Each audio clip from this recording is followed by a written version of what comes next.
Super star Rajinikanth அவர்களோட Jailer படம் தொடர்ந்து வசூலில் ஒரு மிகப்பெரிய சம்பவத்தை பண்ணிக்கிட்டு வருது. நேற்று 14வது நாள் வசூல் எவ்வளோ, 14 நாள் டோட்டல் வசூல் எவ்வளோ அப்படிங்கிறத இந்த வீடியோவில் தெளிவாக பார்க்க போகிறோம்.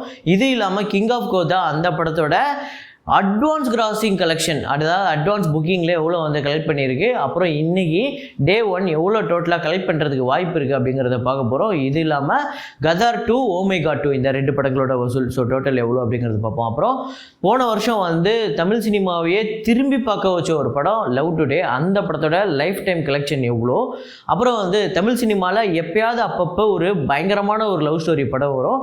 அதில் முக்கியமாக நம்மளை வந்து பயங்கரமாக நம்ம ஹார்ட்டை வந்து பயங்கர லைட்டாக வச்சிருக்க ஒரு படம் தான் உன்னாலே கண்டிப்பாக எல்லாரோட ஃபேவரட் படமாக இருக்கும். அந்த படத்தோட பட்ஜெட் என்ன, வசூல் என்ன, ஷேர் என்ன அப்படிங்கிறதெல்லாம் பார்க்கலாம். ஸோ வீடியோக்குள்ள போகிறதுக்கு முன்னாடி நம்ம சேனலை நீங்கள் சப்ஸ்கிரைப் பண்ணல அப்படின்னா பண்ணிவிடுங்க, பக்கத்தில் இருக்க பெல் ஐக்கானோட ப்ரெஸ் பண்ணிவிடுங்க.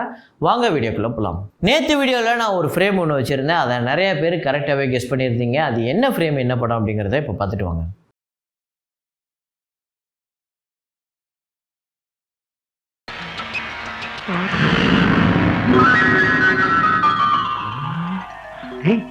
ஆஃப் ஆயிடுச்சு. ஸோ ஆமாங்க, லக்கி மேன் தான். லக்கி மேனு ஒரு சூப்பரான படம், ஒரு மாதிரி ஃபேண்டசி படம், வேறு லெவலில் இருக்கும். நீங்கள் போய் உட்காந்திங்கன்னா உங்களை கடைசி வரையும் அப்படியே வயிறு குழுங்க சிரிக்க வச்சு ஒரு வேறு லெவல் என்டர்டைன்மெண்ட் கொடுத்த ஒரு படம். ஸோ கார்த்திக், கவுண்டமணி, செந்தில், சில்க் ஸ்மிதா அப்படின்னு சொல்லிட்டு வேறு லெவல் கேஸ்டிங்கு, உண்மையிலே நல்லாயிருக்கும். அந்த யமதர்ம ராஜாவா வேறு லெவல் சம்பவம் பண்ணியிருப்பார் நம்ம கவுண்டமணி. இந்த படத்தை கரெக்டாக கண்டுபிடிச்ச முதல் 5 பேர் யார் அப்படின்னு பார்த்தீங்கன்னா சரவணன், அப்புறம் Suresh, VGP, Trends love beats அப்படிங்கிறவர், அப்புறம் மனோகரன், தாமோதரன் அப்படிங்கிறவர். ஸோ இந்த 5 பேர் தான் வந்து முதல்ல கமெண்ட் பண்ணியிருக்காங்க. ஸோ இது இல்லாமல் நிறைய பேர் சொல்லியிருந்தீங்க. இன்றைக்கான ஃப்ரேமை பாருங்கள்.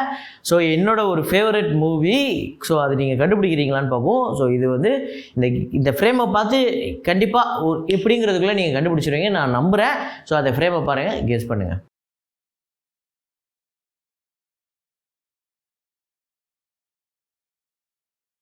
ஸோ வசூலுக்குள்ள போகிறதுக்கு முன்னாடி இந்த வீடியோக்கு ஒரு லைக்கு, நம்ம சேனலுக்கு ஒரு subscribe. So oh my god 2 அந்த படத்தோட டே 13 கலெக்ஷன் இந்தியாவில் வந்து 2,28,00,000, வேர்ல்டு வைடு 3,15,00,000.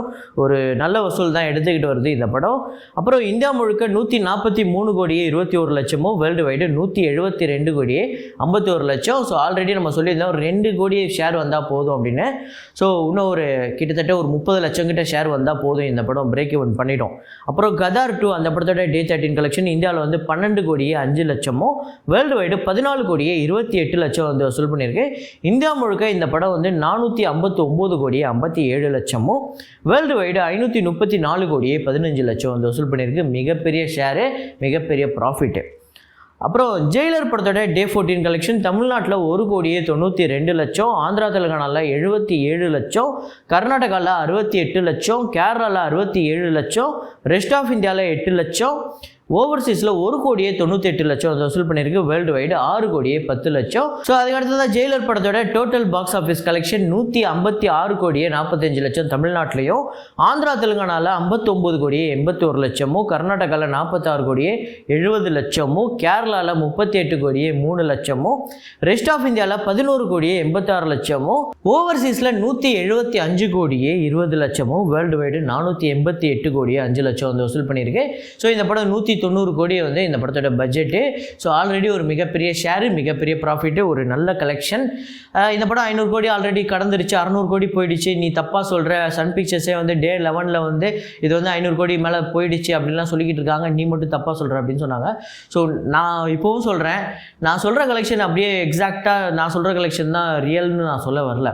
ஸோ முன்ன பின்ன இருக்கும், மேபி இது 12 கோடி தாண்டி 500 கோடி 520 கோடியாக கூட இருக்கலாம், முன்ன பின்ன இருக்கலாம். நான் அதில் எந்த மாற்று கருத்துமே இல்லை எனக்கு. அதே மாதிரியே கேரளா கலெக்ஷன் நீ ரொம்ப கம்மியாக சொல்கிற, கர்நாடகா ஆந்திரா கலெக்ஷன்லாம் ரொம்ப கம்மியாக சொல்கிறேன்னு சொல்கிறாங்க. ஸோ இதுவரையும் அஃபிஷியலாக வந்து 2 ரிப்போர்ட்டு நம்மளுக்கு கிட்டத்தட்ட மேட்ச் ஆகிருக்கு.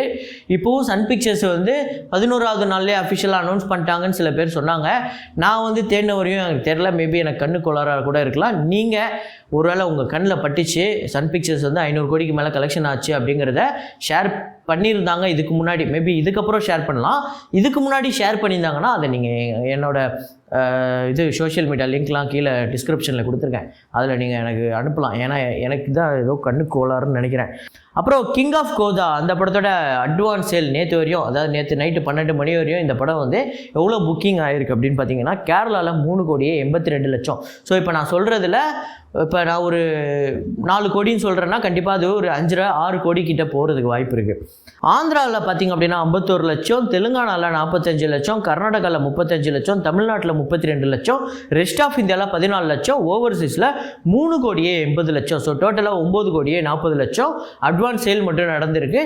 ஸோ இந்த படம் கண்டிப்பாக டே 1 ஒரு 15 crore கிட்ட வரதுக்கு வாய்ப்பு இருக்குது. ஸோ அப்படி வந்தது அப்படின்னா படம் நல்லா இருக்குங்கிற பட்சத்துக்கு இந்த படம் லாங் ரன் போச்சுன்னா பெரிய வசூல் எடுக்க போகுது.